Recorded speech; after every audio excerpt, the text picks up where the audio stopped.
Mēs nevēlamies aizskart ticīgo jūtas. Meklējot informāciju, mēs atradām milzīgu daudzumu materiāla, taču redzot tā daudzveidību, centāmies paļauties uz pārbaudītākajiem un autoritatīvākajiem avotiem. Pateicoties sniegtajiem faktiem, jūs paši varēsiet redzēt cēloni un sekas.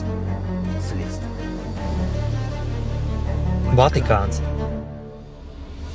Pati mazākā suverēnā valsts pasaulē, kas apvīta ar vislielāko noslēpumu skaitu. Starptautiskais katolicisma centrs, Svētais krēsls. Neskatoties uz nelielo platību, tā ir tāda ietekme uz pasauli, ko var apskaust jebkura vadošā valsts. Pateicoties masu mēdījiem, jums iespējams jau ir izveidojies savs viedoklis par to. Varbūt pat godbijība. Bet cik tā ir objektīva un kas aiz tā slēpjas, aplūkosim faktus. Ir pienācis laiks atklāt Vatikāna noslēpumus. Šodien oficiālajos avotos par Vatikānu varam iegūt šādu informāciju. Vatikāna pilsēta ir Punduru valsts, anklāvs, kas atrodas Romas teritorijā. Šeit atrodas augstākās baznīcas vadības, Svētā krēsla rezidence. Svētais krēsls ir vispārējās katoļu baznīcas centrs, kuru vada Romas pāvests. Tam ir tiesības piedalīties starptautisko noteikumu izstrādē, stāties oficiālajās attiecībās ar valstīm un starptautiskajām organizācijām, kā starptautisko tiesību subjektam. Svētais krēsls par vienu no savām misijām uzskata miera nodibināšanu, pamatojoties uz juridisku pamatu un cilvēktiesību ievērošanu. Tam ir diplomātiskas attiecības ar 179 valstīm, un tas piedalās daudzu starptautisko organizāciju darbā. Tāpat tas ir arī pastāvīgais novērotājs ANO. Vatikāns atrodas Vatikāna kalnā. Saskaņā ar vienu versiju, kalns savu nosaukumu ieguva par godu etrusku nāves dievietei Vatikai. Saskaņā ar citu versiju šajā vietā etrusku zilnieki pasludināja savus pareģojumus, kas pazīstami kā vaticinācijas. Šajā vietā atradās arī Nerona cirks, kur kā izrāda ļaudīm un imperatoram, mokošā nāvē nomira pirmie Kristus sekotāji, kurus saplosīja savvaļas dzīvnieki. Svēto krēslu vada Romas pāvests.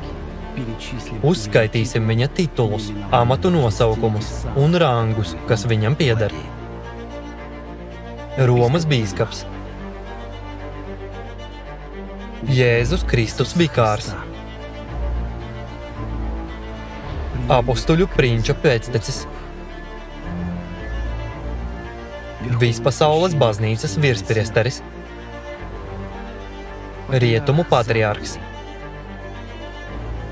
Itālijas primāts. Romas metropolīts arhibīskaps. Vatikāna pilsēta valsts valdnieks. Dieva kalpu kalps. Dižais pontifiks.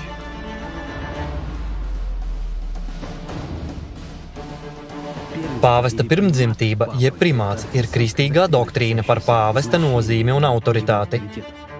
Saskaņā ar katoļu baznīcas mācību, pāvesta primāts izriet no tā, ka viņš ir apustuļa Pētera, galvenā Jēzus Kristus apustuļa, pēctecis, saskaņā ar šīs pašas baznīcas viedokli. Šīs pompozās pakāpes un amati kalpo, lai nodrošinātu viņam dominējošu stāvokli pār visiem citiem kristiešu priesteriem. Starp citu pareizticībā daži Romas pāvesti arī tiek uzskatīti par svētajiem. Romas pāvestam ir augstākā kanoniskā apostiliskā autoritāte baznīcā.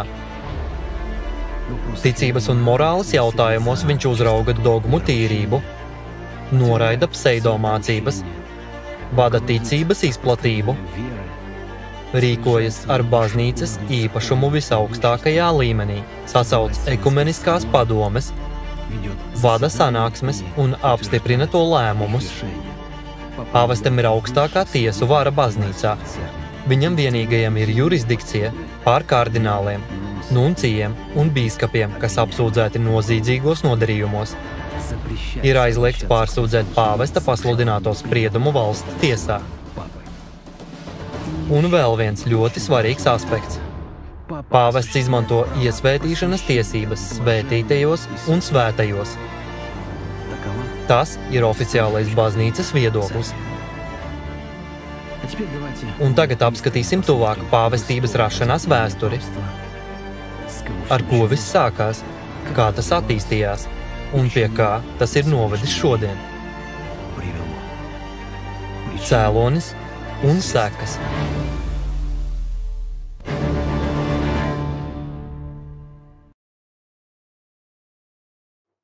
Ir vispār pieņemts, ka Pēteris bija pirmais Romas pāvests.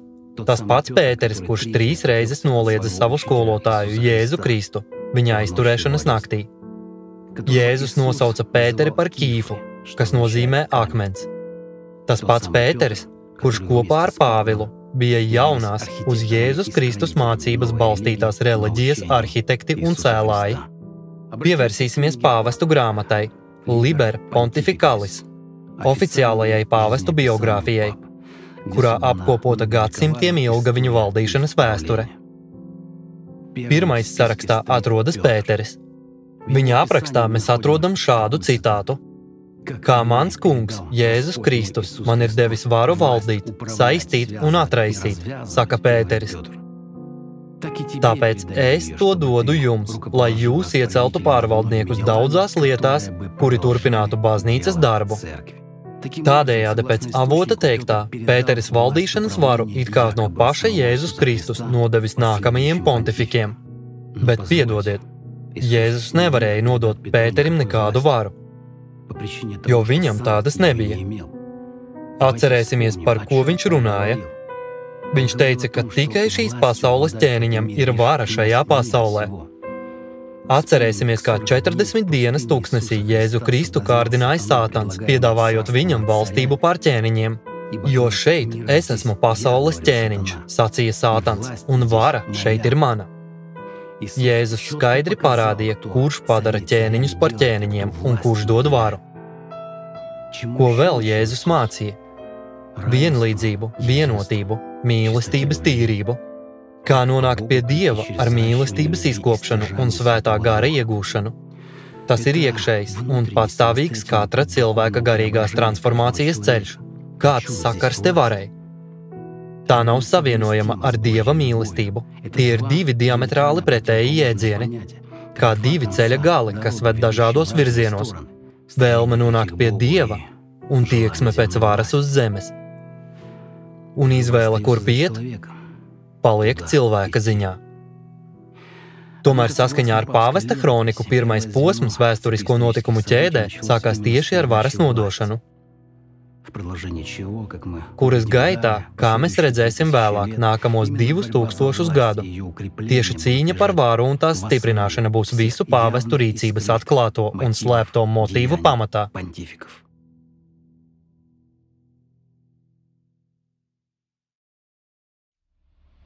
Kādi gan bija pāvesti 2000 gadu laikā?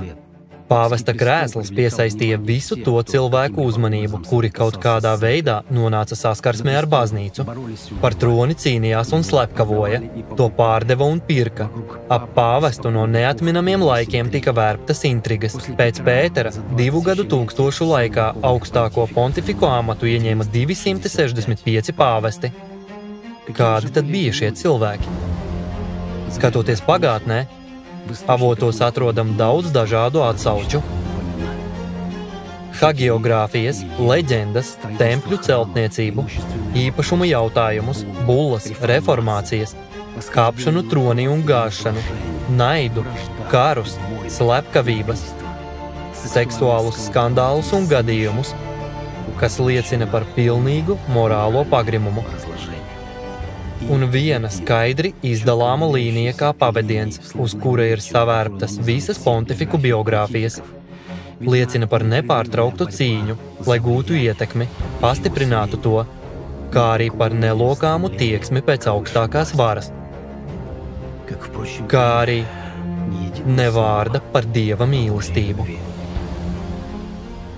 It kā gadsimtiem senā pašas pāvestības vēsture, nemaz neslēpjot savas kliedzošās lapuses, mums piekāpīgi dod mājienu par to, kā arī pāvesti ir cilvēki, un tiem var būt savas vājības. Vienīgais jautājums, kas paliek neatrisināts, ir, kāpēc te ir pretenzijas uz svētumu, un kāds svētums ir domāts. Skatoties vēsturē, acīs neviļus iekrīt dažas spilgtas lapuses. Piemēram, pāvests Sergijs III pavēlēja nožņaukt divus savus priekšgājējus. Benedikts IX tika saukts par velnu no elles, kas nācis priestera izskatā. Stefans VI veica sava priekšgājēja līķa apgānīšanas aktu. Pornokrātija ir viens no apkaunojošākajiem periodiem pāvestības vēsturē. Šajā laikā Romas pontifiki dzīvoja izklaidīgu dzīvi noteiktas aristokrātiskas ģimenes ietekmē. Aleksandram VI bija sātana aptiekāra reputācija. Klementa V vadībā uzplauka Simonija. Baznīcas padome Jāni 12. apsūdzēja slepkavībā, zaimošanā un incestīvās attiecībās. Jānis 22. uzsāka burvju un raganu medības. Jānis 23. tika apsūdzēts pirātismā, slepkavībās, sodomijā, incestā un citos noziegumos. Dokumentēts pat kastaņu bankets, kurā aprakstīta orģija 1501. gadā. Siksts IV. Atļāva sodomiju un pats tika apsūdzēts sodomas grēkā. Bonifācijas VIII. Teica, ka intīmās attiecības ar zēniem nav liela problēma. Un tā tālāk.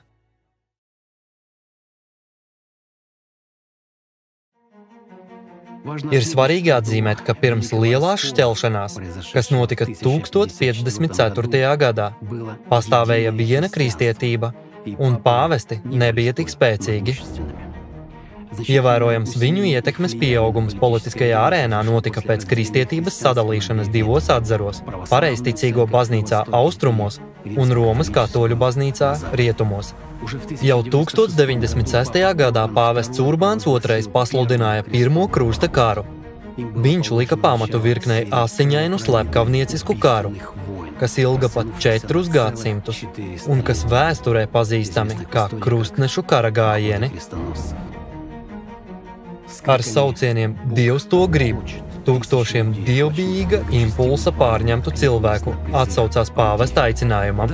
Turklāt šī frāze kļuva par krustnešu kaujas saucienu, kas faktiski noveda pie zvērībām un slepkavībām. Otro krusta karu ierosināja pāvests Eugēnijs III. Viņš izdeva bullu "Dievišķā dispensācija". Lasot tās tekstu, var redzēt visu šausmīgo aizstāšanu un manipulāciju ar Dieva vārda nozīmi.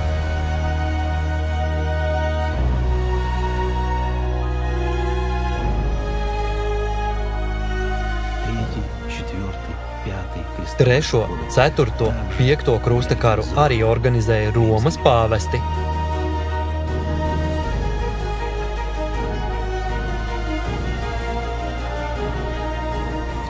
1209. gadā pāvests Inocents III aicināja uz krusta karu pret katāriem. To nosauca par albiģiešu krusta karu. Veselus 20 gadus, no 1209. līdz 1229. gadam, ilga vairākas Romas katoļu baznīcas uzsāktās militārās kampaņas, lai izskaustu katārus. Šīs kampaņas raksturoja necilvēcīgi nežēlīgas represijas pret civiliedzīvotājiem. Bija 8 klasiski krusta kari, bet kareivīgā katolicisma degsme tajos laikos izpaudās arī citās militārās akcijās, kuru kopējais skaits pārsniedza 20. Tās aptvēra pat 4 gadsimtu periodu, un jāatzīst, ka tieši svētajiem pāvestiem visu šo laiku bija galvenā loma jaunu karu sākšanā. Viduslaikos nebija statistikas par dzimušajiem un mirušajiem, tāpēc nav iespējams noteikt precīzu krusta karos bojā gājušo skaitu. Tomēr daži avoti vēsta par vairāk nekā 1 miljona cilvēku nāvi.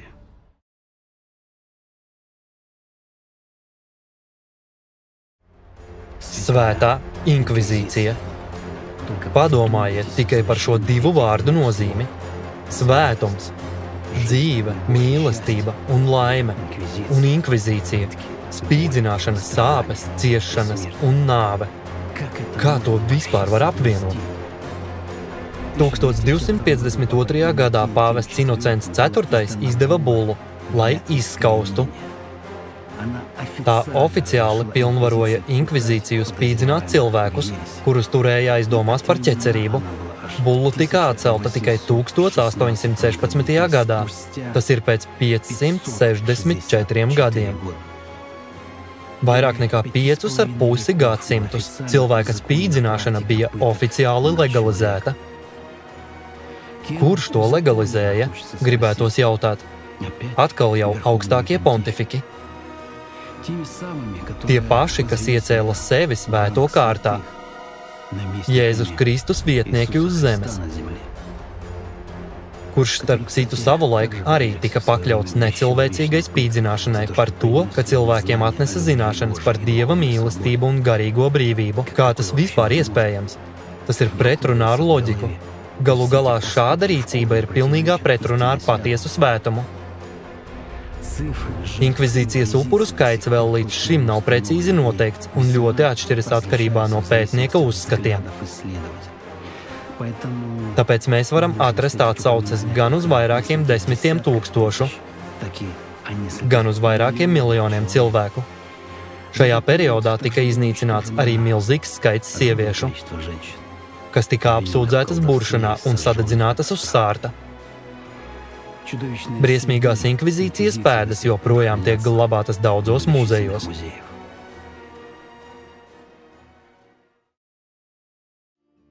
Anatēma, kas nozīmē izslēgšanu no baznīcas, izsūtīšana un nolādēšana. Anatēmas prakse pastāv jau gadsimtiem ilgi. Pāvesti pakļāva anatēmai ne tikai garīdzniekus, bet arī valdniekus un parastus cilvēkus, nododot anatēmai nozīmēja atdalīt no baznīcas par ķecerību. Ticīgajiem bija ļoti svarīgi piederēt baznīcai, jo viņi ticēja, ka tikai tā var izglābt savu dvēseli un nokļūt debesīs.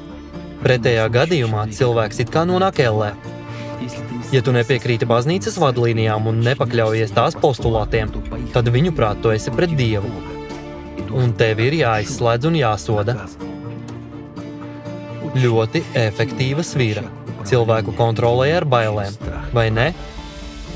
Cilvēks baidās, tāpēc arī paklausa. Un šeit atkal nav skaidrs kaut kas cits, kā svēts cilvēks, kurš ir pārvarējis savus zemiskos instinktus, var kādu nolādēt vai vēlēt tam ļaunu, nemaz nerunājot par tā saucamajām izsūtīšanām. Kā var cilvēku padzīt vai atdalīt no Dieva, ja katrā cilvēkā ir daļiņa viņa, tā ir viņa dvēsele? Kāda ir aizstāšanas būtība, kas sākās ar Pēteri?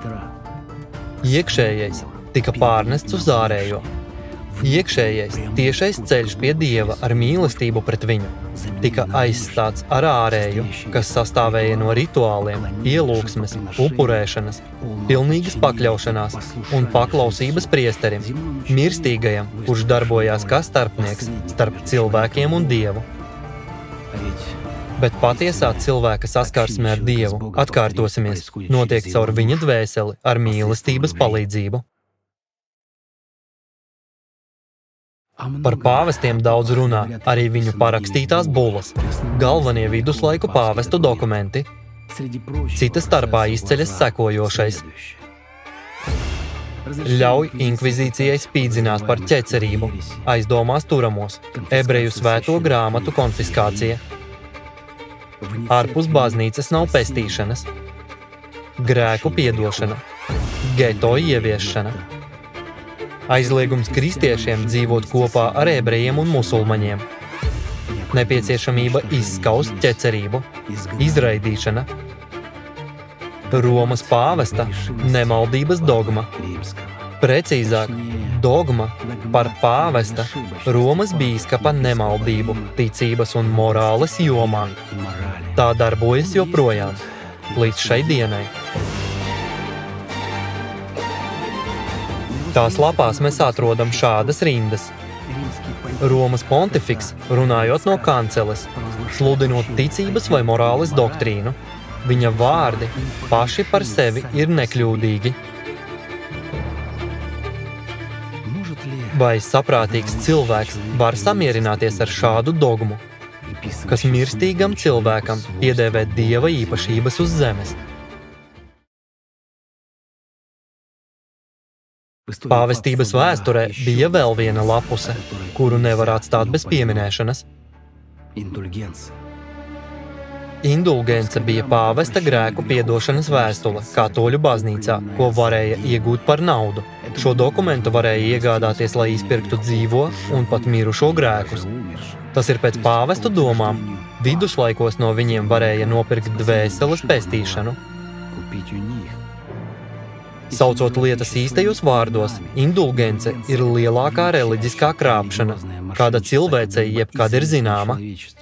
Slēpjoties aiz Dieva vārda, priesteri atklāti maldināja un aplaupīja cilvēkus, pārdodot vietas paradīzē un izraujot tos no šķīstītavas. Vienkārši interesanti, kādai varai jābūt Romas pāvestam, lai tik līdz monēta kastītē noskan, grēcinieks pamestu šķīstītavu. Neviens mirstīgs cilvēks uz zemes nevar atlaist nevienu, pat pašu mazāko grēku. Tas ir vienkārši neiespējami, un jums tas ir jāzina. Vienkārši prātam neaptverami, vai ne? Kā tas vispār varēja būt? Kāri, spīdzināšanas, slepkavības, blēdības, lāsti, vietas pirkšanas paradīzē. Daži teiks tumšie laiki. Labi, mēs drīz nonāksim arī pie mūsdienām.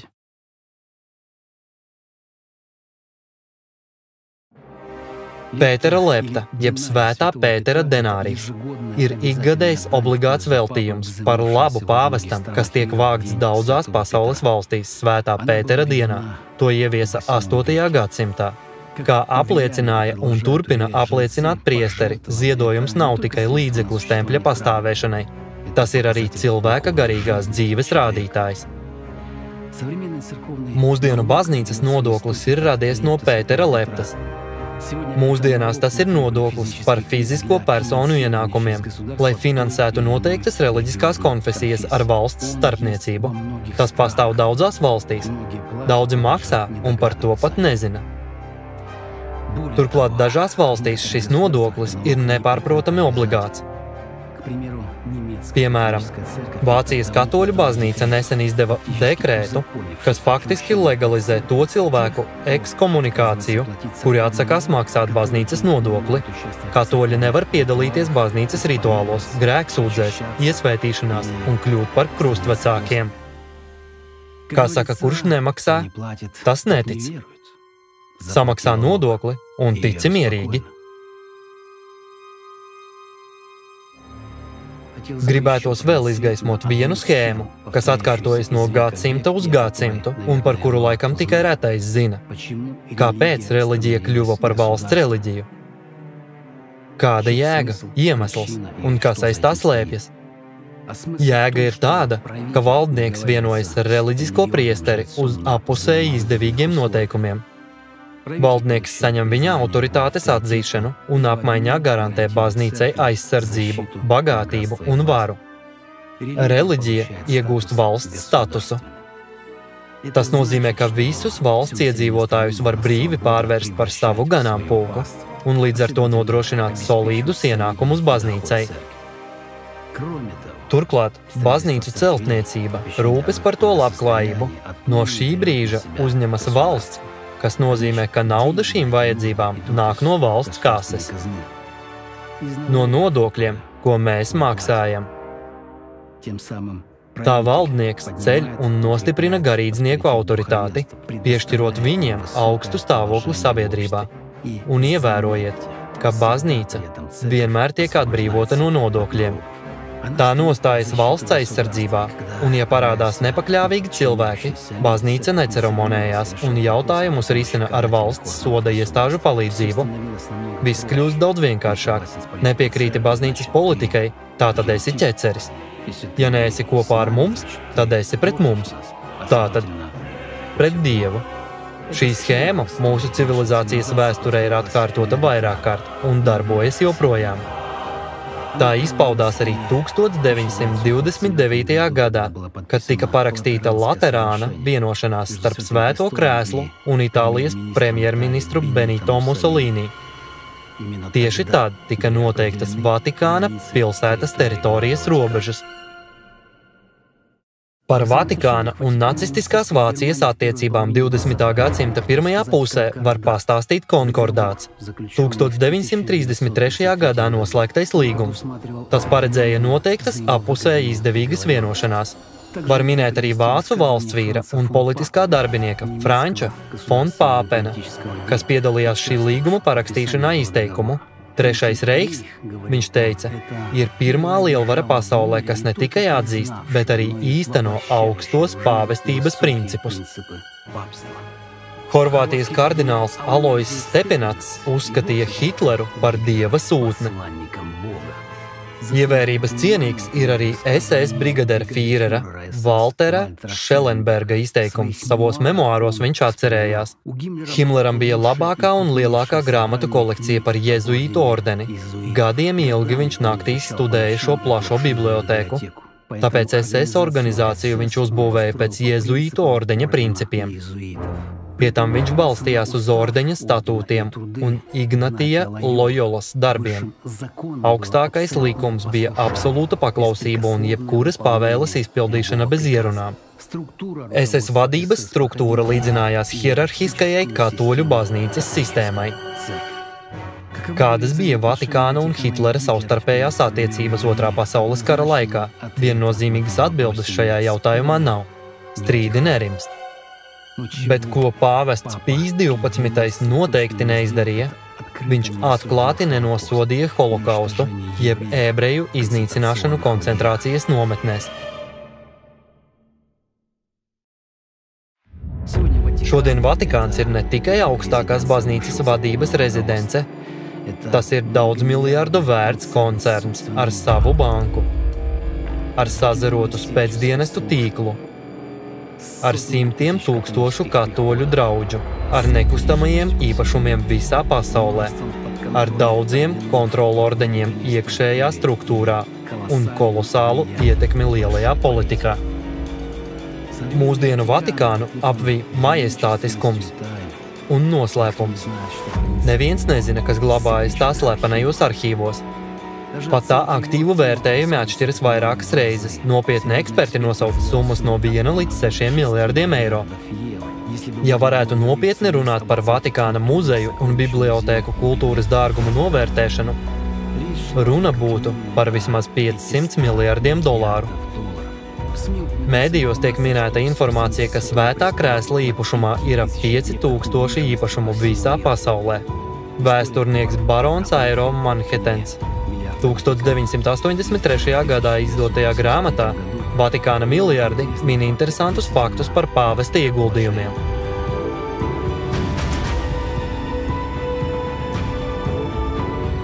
Pie tam katoļu baznīcai ir ekskluzīvas nodokļu privilēģijas.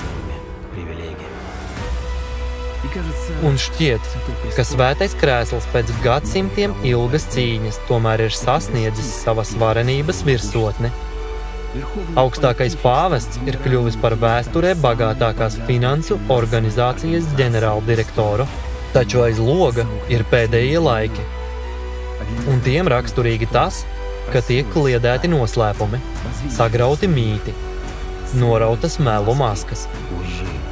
Un patiesība nonāk mūsu priekšā, lai cik nepatīkama un briesmīga tā reizēm būtu. Tā mums pavaras, lai mēs varētu apzinātāk izdarīt izvēli. Mūsdienu pasaulē jēdzieni Vatikāns un skandāls kļuvuši gandrīz sinonīmi. Pēdējo 40 gadu laikā, attīstoties medijiem un internetam, esam kļuvuši par lieciniekiem daudziem skandaloziem notikumiem, kas galīgi nesaistās ar mūsu apziņā uzspiesto Vatikāna un Romas pāvesta svēto tēlu. Neviens neskopojas ar skaļiem skandaloziem virsrakstiem. Saraksts ir plašs. Homoseksuālisms. Atrasti bērnu abedījumi katoļu dievnamu teritorijā Kanādā un Īrijā. Baznīcas koru zēnu kastrācijas prakse. Nekustamo īpašumu skandāli.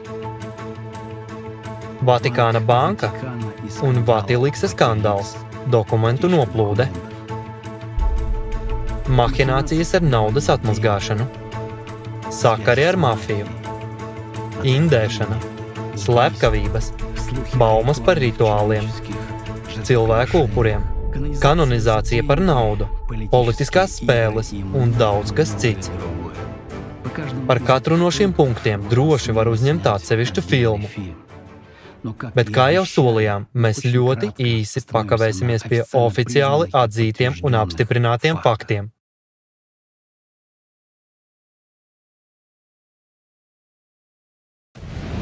Vatikāna bankai kopš 1942. gada ir nosaukums Reliģisko lietu institūts. Banka pati par sevi ir mīkla. Tā paliek viena no pasaules slēgtākajām finanšu institūcijām, kas ne tikai nerāda savu grāmatvedību un nesniedz nekādus pārskatus, bet pat principiāli izvairās no vārda banka.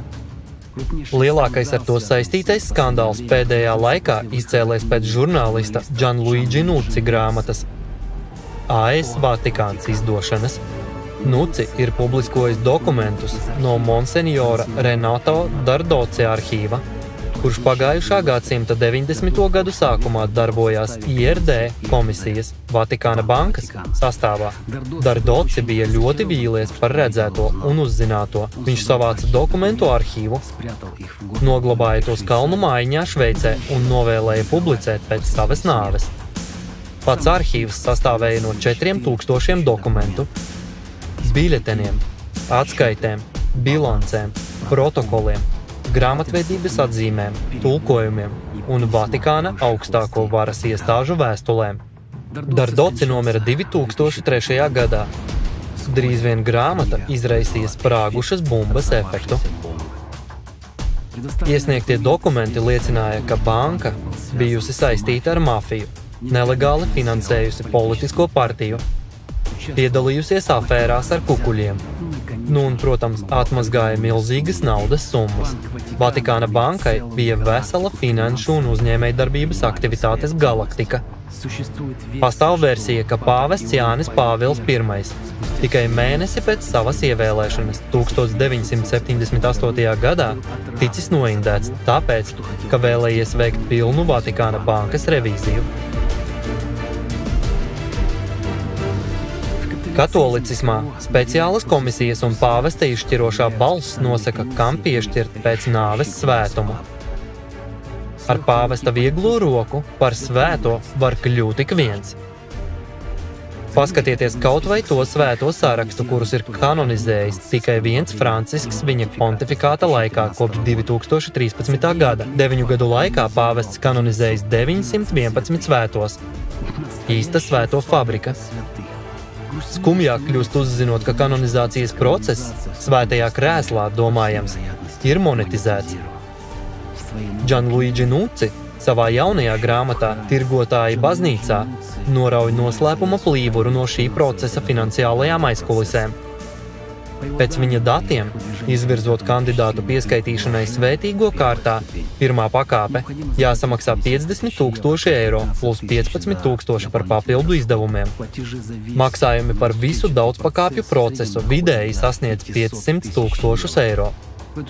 Šajā summā ietilpst arī kukuļi baznīcas kalpotājiem, kuri pieņem lēmumu par to, vai kandidāts ir cienīgs tikt kanonizēts. Te arī teikts, ka lielākās izmaksas sasniegušas 750 000 eiro. Tomēr uz mirkli apstāsimies, ko nozīmē, ka cilvēks uz zemes kādu pieskaita svētajiem. Pamēģināsim nedaudz izskaidrot situāciju. Cilvēks kļūst svēts, pateicoties svētā gara piepildījumam. Tas ir rezultāts cītīgam, ilgstošam un parasti ilggadējam darbam ar sevi. Tā ir sevis izzināšana, savas dzīvnieciskās dabas apspiešana, apziņas kontrole, domu disciplīna un pirmām kārtām svētā gara iemantošana. iekšējās mīlestības vairošana. Tieši par to runāja Jēzus un tieši par to runāja patiesie svētie. Tā ir kalpošana garīgajai pasaulei. Tā ir cilvēka iekšējā dziļā transformācija dzīves laikā. Tāpēc arī notiek garīgā atbrīvošanās no matērijas verdzības. Un ne par kādu naudu to nevar nopirkt. Ne par kādiem nopelniem reliģisko organizāciju labā to nav iespējams iegūt. Bet tā vietā mēs turpinām lasīt pasaules vadošo mediju avīžu virsrakstus, kas izraisa maigi izsakoties izbrīnu. Daudzi no tiem, kas uzticīgi kalpoja pāvestam, bija pelnījuši pieskaitīšanu svētajiem. Viņu vārdi ir iegravēti akmenī, tēli izkalti marmorā vai attēlot ikonās. Atmiņas par viņiem ir saglabātas godināšanai nākamajām paaudzēm. Tie no jums, cienījamie skatītāji, kuri zina, kas ir vārds un tēls, un kas ir aizgājēju godināšana, labi sapratīs, ko es nu pat pateicu, un par kādu svēto fabriku te ir runa. Bet tiem, kuriem mūsu argumenti tomēr šķitīs nepārliecinoši un aizspriedumaini, es ierosinu atvērt vēl vienu lapusi augstākās katoļu garīdzniecības vēsturē.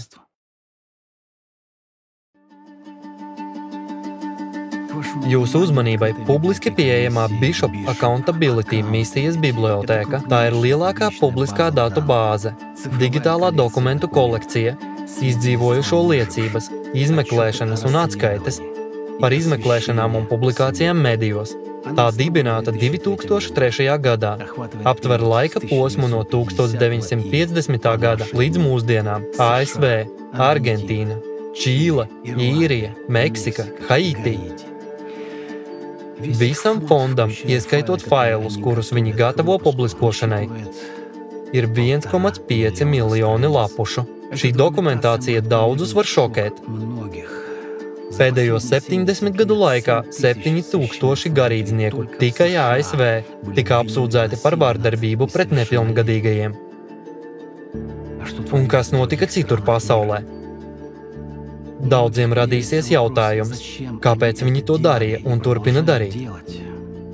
Mums ir izvērsta atbilde uz to, bet tā neietilpst šīs konferences tēmā.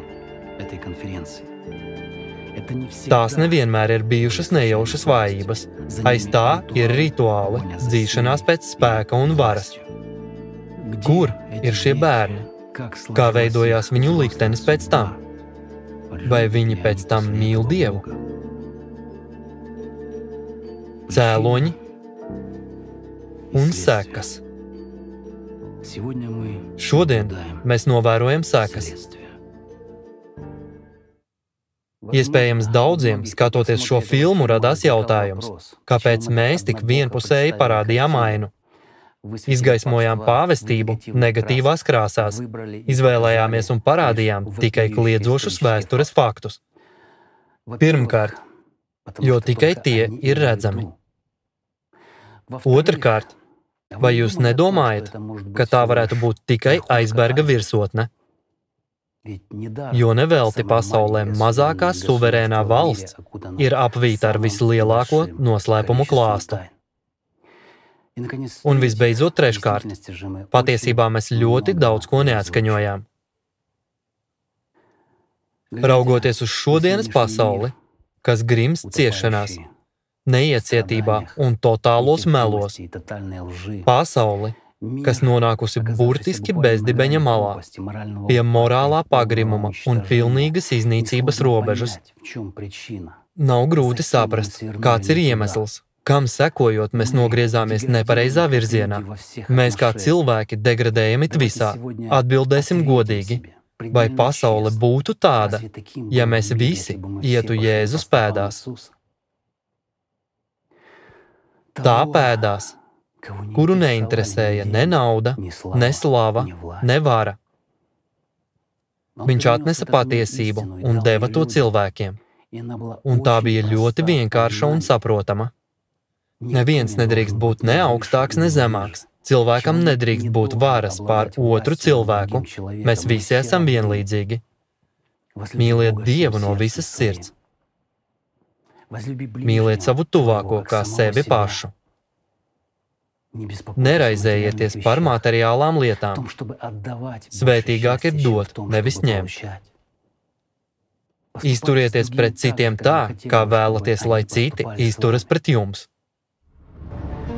Aplūkojot pāvestības vēsturi, es nezinu, kā jūs, bet es personīgi nesaskatu ne mazāko atbilstību tam, ko mācīja Jēzus Kristus. Sēkla, ko sēja Pēteris un tie, kas aiz viņa stāvēja, izauga par Sodomu un Gomoru. Atskatoties pagātnē, mēs skaidri saprotam, ka tas bija 2000 gadu garš ceļš uz elli, tumsas laikmets, jo visi, kas tieši vai netieši sekoja pāvestiem, pēc fiziskā ķermeņa nāves nonāca ellē. Tad Jēzus atkal runāja uz viņiem sacīdams: Es esmu pasaules gaisma, kas seko man. Tas patiesi nestaigās tumsībā, bet tam būs dzīvības gaisma. Aiz loga ir pēdējie laiki. Kam mēs šodien sekojam, dārgie draugi, un uz kurieni? Tie ir jautājumi, par kuriem ir vērts ļoti nopietni padomāt.